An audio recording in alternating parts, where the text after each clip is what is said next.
Hello friends, welcome to my channel. आज मैं आपको दुपट्टे का डिज़ाइन बनाकर दिखा रही हूँ जो आजकल बहुत ट्रेंडिंग में है। आसिम जोफ़ा के ड्रेसेस में इस तरह का चटापटी डिज़ाइन के दुपट्टे आ रहे हैं बने हुए। तो ये मेरे पास दुपट्टा है। ये दुपट्टा अच्छा डिज़ाइनर है। बॉर्डर इसका बहुत खूबसूरत है। इसके लिए मैंने ये 1 मीटर सेंटून का कपड़ा लिया है। यहाँ हम सिल्क कपड़ा भी ले सकते हैं। ये नक्की है मेरे पास और ये पेस्टिंग वाला बुकरम है। 1 मीटर है ये भी। इसको हम प्रेस की मदद से 1 मीटर कपड़े के ऊपर 1 मीटर बुकरम को हम पेस्ट कर लेंगे। तो ये कपड़े पे मैंने बुकरम पेस्ट कर ली है। अब हम इसको इस तरह से क्रॉस में रख के नक्की को इस पे स्टिच करते जाएंगे। तो यहाँ पर आप चाहें तो पहले लाइनें खींचकर बना लें और फिर उसके ऊपर नक्की को स्टिच कर लें। यहाँ पर मैंने लाइनें नहीं बनाई हैं। मैं अंदाज से लगभग 1.25 इंच का गैप देते हुए यहाँ पर अंदाज से नक्की को सिल रही हूँ।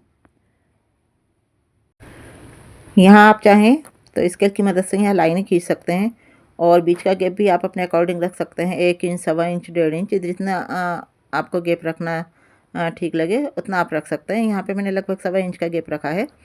तो इसी तरह से मैं क्रॉस में गैप देते हुए पूरे कपड़े पर नक्की को इस तरह से स्टिच कर लूँगी।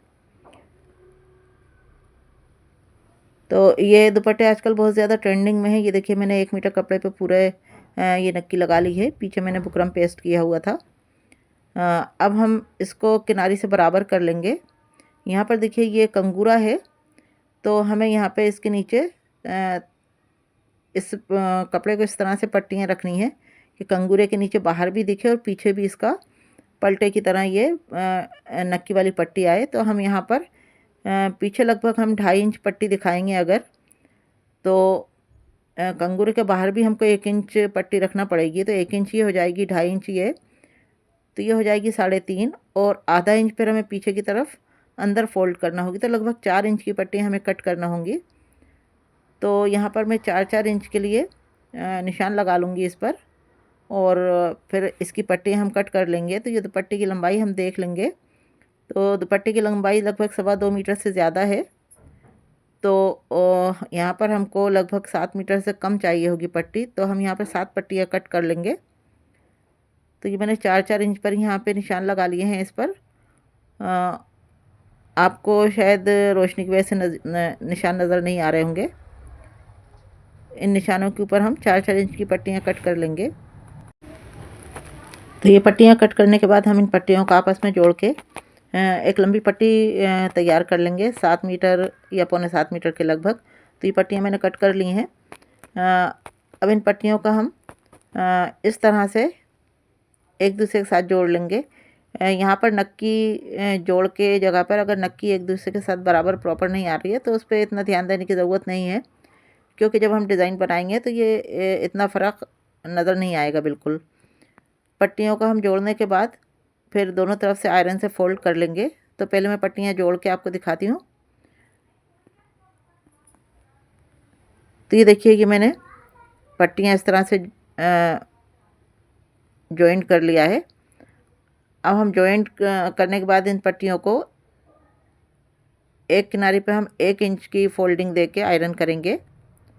तो इस तरह से जब हम दुपट्टा रखेंगे तो ये यहाँ पर इसके किनारे से इस तरह से ये पट्टी नज़र आएगी, और दूसरी तरफ की किनारे को हम आधा इंच का फोल्डिंग रखते हुए आयरन कर लेंगे। तो आयरन से तैयार कर लेंगे तो हमें इस पट्टी को दुपट्टे के साथ स्टिच करने में आसानी होगी।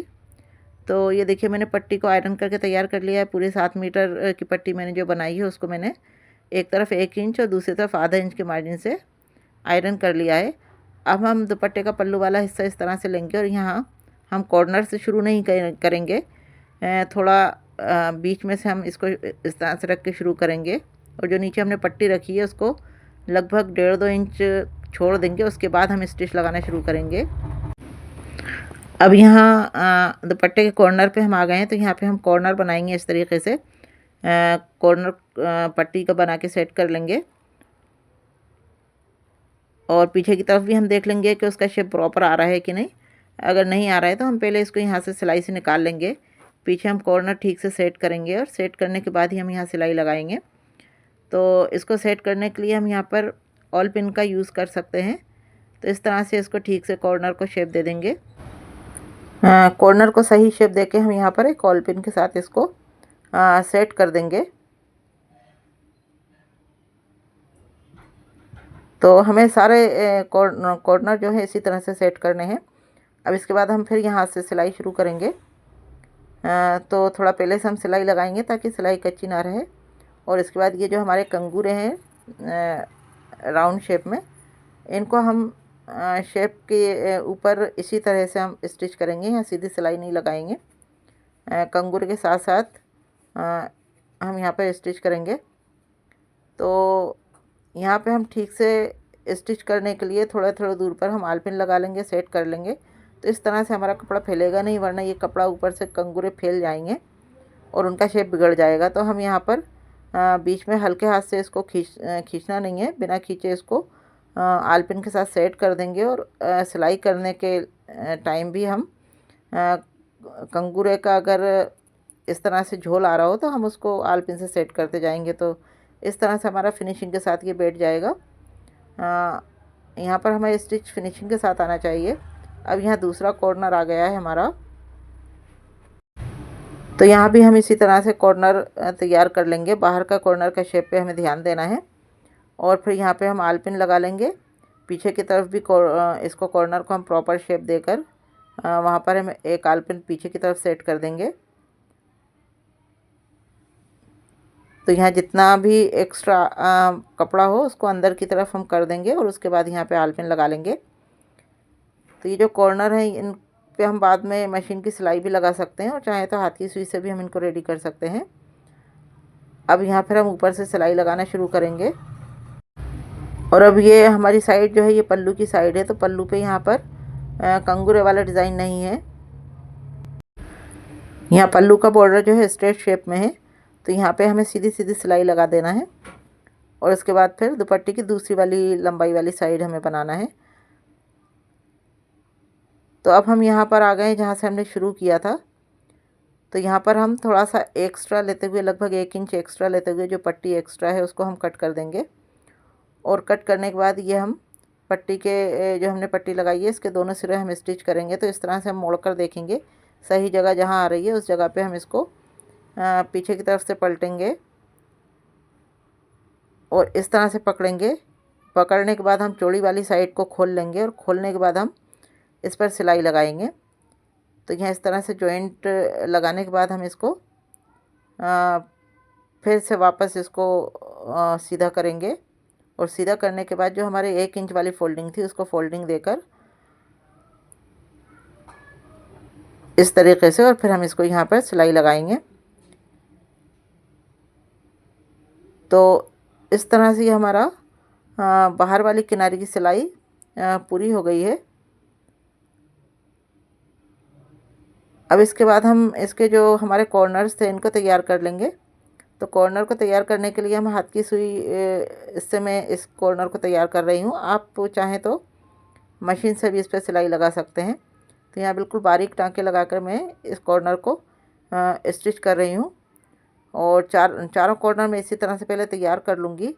और कॉर्नर तैयार करने के बाद फिर हम इसकी पट्टी की दूसरी तरफ की सिलाई हम लगाएंगे। तो चारों कॉर्नर में तैयार कर लिए हैं। अब हम इसके किनारे वाली सिलाई पर मैचिंग के धागे से हम यहाँ पर सिलाई लगाएंगे। नीचे की तरफ हम जो दुपट्टे में जो कलर सबसे ज़्यादा हो वाला धागा लगाएंगे और ऊपर हम ये पट्टी के कलर का धागा लगाएंगे। और इस तरह से हम इसके पूरे दुपट्टे की पट्टी हम इस तरह से रेडी कर लेंगे। तो ये देखिए हमने पूरी पट्टी इस तरह से रेडी कर ली है और बहुत ही खूबसूरती के साथ ये दुपट्टे की पलटे के साथ ये हमारा रेडी हुआ है। तो फ्रेंड्स, अगर आपको वीडियो पसंद आई हो तो इसे लाइक और शेयर ज़रूर करें। और अगर मेरे चैनल पर नए हैं तो चैनल को सब्सक्राइब करके बेल आइकन को प्रेस करें और ऑल के बटन को ज़रूर दबाएं ताकि मेरे हर नई वीडियो की नोटिफिकेशन आप तक पहुंचती रहे। Thanks for watching.